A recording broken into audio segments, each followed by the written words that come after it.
Hi, I'm Hope Witkowsky, your host on Senior Scene. Have you ever thought about that inner artist that lives inside of you? Have you been enthralled by people who do amazing work in the fine arts, pottery, and even music?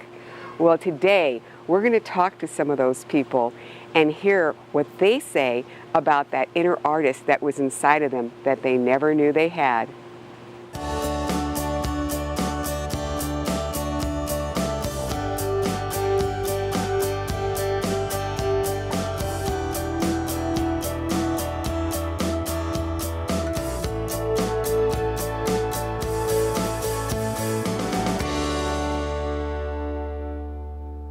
Nora is a woman who never seemed to have any time to cultivate the love that she had as a child to draw. She was a professional woman with a job that offered her little free time, even though she was encouraged at a younger age by her mother.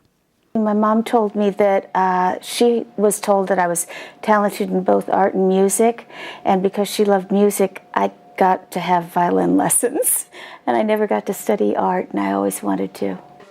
Careers many times trump a person's time, especially with the emphasis to raise to the top. I went to work for a company that managed student loans for universities, and I moved up through the company rather rapidly and ended up in client and government relations, sat on the board of directors of a nonprofit industry organization, and traveled about 28 weeks a year back and forth to Washington, D.C.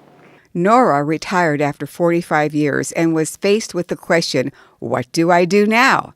It wasn't long before she made her decision.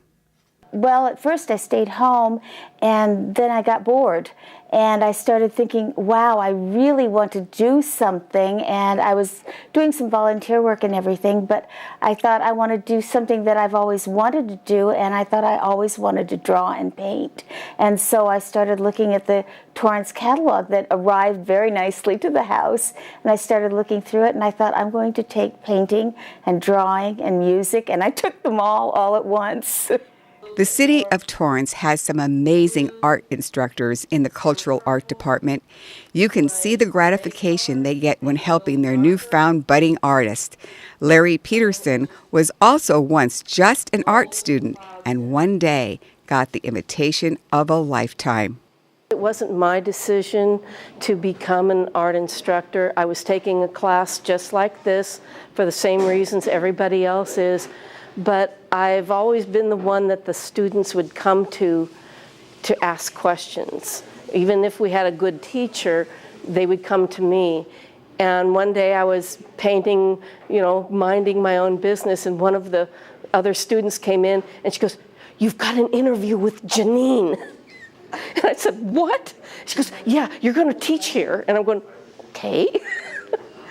So that's how I came into this job, and I have loved every single minute of it. Larry's students received an extra gift. It is her passion that she shares, her amazing skills.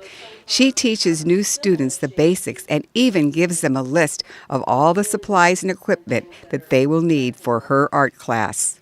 Most of my students are inspiring to me. They come in here thinking, I can't do this. And I tell them, well, then you can't. You have to put that effort out. As long as you say you can't do anything. And once they get past that mindset, then all of a sudden I will hear, oh, wow. And I see the spark come on. And for me, as a teacher, I'm going, yes. That's the fun part. So I really enjoy. They all have their stories, they're all unique, and, I feel privileged to be a part of it. Nora was one of those students that stood out the first day of Larry's class. She just wanted to do it all. On the first day, I was really excited. I was kind of prepared because I kind of knew what kind of equipment was needed, but I didn't know anything about the paints or the brushes or anything. But I'd been to Michael's and looked at the supplies. I knew kind of what the cost was and everything, so I was prepared for it. And Larry was very, very nice about where to get things and how much they would cost and where to get the cheapest things and how to start out and what the minimum was that you needed. So she was really, really helpful, and that made it real easy on all of the ones that were new. And she always seats the new people right in the center of the room so she can help them the most.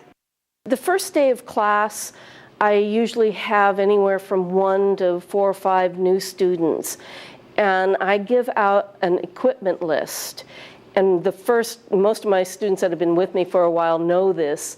I go over the equipment with my new students. I go and tell them things that they should know, just different things that will make their life a little easier. And we don't start the project until the following week when everybody has at least a basic amount of the equipment. So I don't just jump right in and say, adios, you're lost in the dust. No, I go by my slowest student, and if that's my beginning students, then that's where that's the pace I keep. I try not to leave anybody hanging.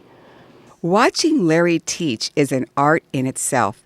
She teaches students of all skill sets the basic techniques needed to continue improving as an artist. I always knew that there was an artist hiding inside. I always felt creative, and I wanted to express that creative ability, and now I feel like I'm able to do that. I'm even trying some abstracts. I'm not sure that they're any good, but it's a lot of fun to try that. And I get to know people, and I get to see their work, and I get to see what they're doing. I make friends with them. It's exciting. It's fun. I love it. I look forward to every single day, and I'm never, ever bored. Nora works out of her home office where she created a place to be creative. I think anybody could find room for something that they love. All you have to do is find, in my case, a corner. And you just set up, I put down drop cloths, I put down rugs so that I don't destroy everything. But it doesn't take a whole lot of space to paint. It doesn't take a whole lot of space to bring in a keyboard if you want to play music. Whatever you want to do, you can find a corner. Sometimes you're lucky enough to have a whole room, but even a little corner will work if you want to paint. You don't need a whole lot of room. Nora decided that all the challenges she had as a child were now gone, and she wanted to add playing the piano to her list of, I can do that too. I played stringed instruments. I was crippled as a child, and I couldn't play piano because of the brace that I had on my leg. And I always wanted to play piano. That was the instrument I really wanted to play. So when I found out that they had piano lessons, I decided, what the heck, I'm going to take it. The story from the instructors seemed to have the same flavor as many of their students. They themselves started with a particular love for their art medium, and then they get the urge to share that love with others entering into the field of art. They are given the gift of seeing the changes in the students that they teach. I think there are 2 inspiring stories, one of which is Hilda, obviously. When she came to the class, she is a retired scientist, so she was very straightforward and, on the other side of the brain, the left side of her brain, and had a very hard time kind of loosening up and letting it go and letting it all hang out. But she has so much enthusiasm that no matter what I showed her, whatever project she was getting, she went home and did more research on it. She brought in pictures. She went online to see all the things that are out there, and she said, I want to make this, and my sister wants this, and how do I do this? And she has come a long way in a very short time. I did try other art classes after retiring, just about to retire. I took some painting classes. I did different media, acrylic, oil, watercolor. I even did cake decorating. The thing there is cake decorating, I have to eat the product, so I don't want to do that. And I ended up with pottery because I've always admired pottery. I always do. Whenever we travel, I collect for some reason subconsciously. I guess I like it. So now I'm here. I started the summer of 2008, and I'm hooked. Gary came to the class as a retired engineer. Again, you know, the first projects that he did were nothing but one big mess. Very, very, I can't even describe it. It really came down to nothing but a pile of funny stuff. But little by little, you know, he really got into it. And again, he did research and he took pictures. And it's very cute to see that every time he does a project, he takes his cell phone out and he takes a picture of it to make sure he has it in his files. Very, very nice man. And now we have, at the end of each session, we have a potluck. And Gary took it upon himself to, for each potluck, bake a cake with one of the projects that we have done in class. And they're absolutely hilarious. So obviously all of my kids here. It's a nice group and it's a nice family. When I was doing my aerospace engineering work, I wasn't sure if I had the inner artist in me. I was kind of hoping. So I was looking forward to a chance to do this. I took a few drawing classes along the way at El Camino and such, but I didn't have a chance to do something that required a bigger workshop, ceramics and that type of thing. So it was fun to finally have the time and the ability to take these classes here and try my hand at it. Walking through the class, these new budding artists love to talk about the process of working their mounds of clay toward their beautiful end results. This is a hand-built project, one of projects that we did for Heidi's class, and it's just 2 plain slab put together, stuff it with a little bit of a newspaper, and then just carve it. Then you biscuit, and then you put underglazes, so you can have different colors with it, and also you can have different. You can go as wild as possible. Because at that time we were supposed to be doing bottom dwellers that are kind of like scary stuff. I don't want scary stuff. I like pretty ones. So I make this pretty looking fish. So. And it's got some corals, put the fish, put any kind of texture you want, and incisions. Beautiful. Yeah, and have fun with colors. The energy of their new artist talents is so inspiring. They seem to glow when they discuss their projects. This type of activity in one's life can be good for the spirit and the soul. It's a wondrous thing to hear the artists describe how their art is taking shape as we watch. People in here call it agate ware mosaic. It's 2 clays. And as you throw the clay, you can see what kind of design you get on it. It's totally spontaneous, whatever comes out. And then it has a lot to do with how you stack the clay.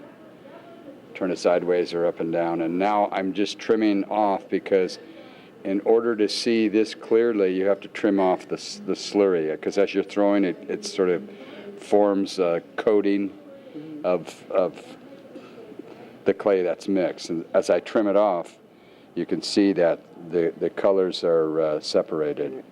Yeah, it's beautiful. And so you're putting it on the wheel now to get an even distribution of how you're taking whatever off of it? Yeah, this machine right here, it's called a Giffen grip. It's pretty good for trimming. It holds the piece in place. These are trimming tools, and then I just turn the wheel and take a layer of clay off, and it shows you the color underneath. Betty never seemed to have the creative gene as a younger woman. She too got that aha moment later in life. In my career, I was working in civil rights and in construction area. And that wasn't really very creative as far as art was concerned. And I just got very busy doing that for 40 years and decided it was about time that I got back to sort of my roots. If you are thinking about exploring that inner artist in you, then don't wait. I'd say go for it. There's lots of ways you can get started. Pick up a pencil and a piece of paper at home if that's all the art materials you have access to, but there's plenty of stuff online. We've got a great library here in Torrance full of great art books. There's instructional things on television, and there are classes like we're taking here at the Torrance Cultural Arts Center.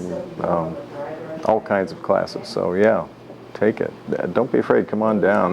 Sometimes we may not want to be that one student in the class that always has their hands up with a question.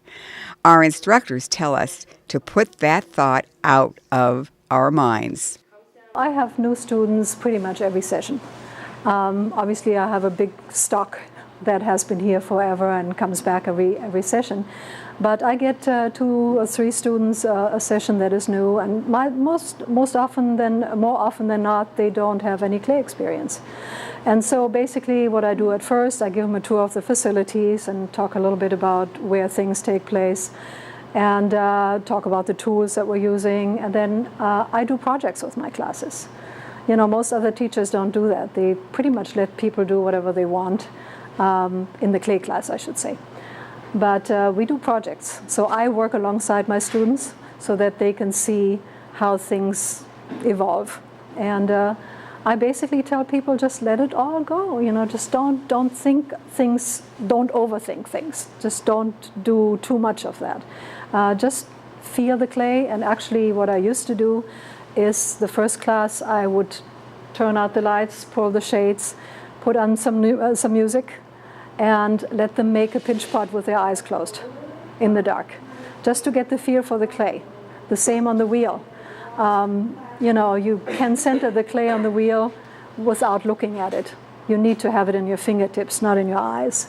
So it really works well, and usually, you know, they just get going. Classes are open to anyone regardless of their experience level, physical ability, or even disability. I had people with all kinds of disabilities in here, from wheelchair to autism to, you know, physical arthritis. I have arthritis in my hands because I've been in the water for too long, in the mud. I will tell them, you know, do what you feel you can do, and don't be afraid to just try. And usually, you know, people lose their inhibitions pretty quickly because they like the feel of the clay, they like to play. And so it doesn't matter what comes out of it, you know, as long as they get something that they feel good about, something that they know they can do, and they learn. Another byproduct of taking one of these classes is the friendships you make. Just take one look around any of these classes, and you will see the fun conversations that are going on. Different people, different walks of life. They're interesting, they're fascinating, and everybody is so different. They have different reasons for taking the classes, but their abilities, I learned from them as well as from the teachers. So it's really a lot of fun, and it broadens your perspective, and it broadens your life. It makes your life bigger instead of smaller, which can happen when you retire. Hearing the words from these students on what this newfound talent to this time of their senior years is so inspiring. When I'm painting, I'm actually, you know how athletes say they're in the zone? That's how I feel. I feel like I'm at peace, I'm focused, I'm completely calm, and I'm enjoying my life. It's where I want to be at that particular moment, and I love it. Everybody, including myself, has an inner artist, but most of us don't think that we can accept that inner artist into our lives. I find that the biggest issue that most adults have coming into a class like this is that they think that they're adults and they should paint like adults. And quite often that isn't the case.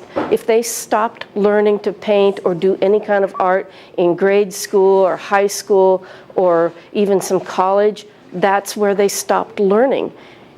A lot of times in those situations, they didn't have a teacher who was an artist or an instructor. They just, you know, had to give art as a course. So don't sell yourself short. It's just a piece of paper. It's just a canvas. Nobody's going to die. You know, the world is not going to end if you make a mistake. Sometimes those are the best parts of your painting. So, you know, you won't know unless you try, you know, and that's the whole point of this. We're a very friendly group. All the classes here are wonderful, and you learn a lot. I hope you were inspired by today's stories and that you will take the time to check our Seasons magazine to learn about all the wonderful instructors that we have here at the Torrance Cultural Arts Center. With a little time and patience, the inner artist in you can come out. I'm Hope Witkowsky, reminding you that knowledge, it's a powerful tool. Tune in next time to learn more secrets on successful aging.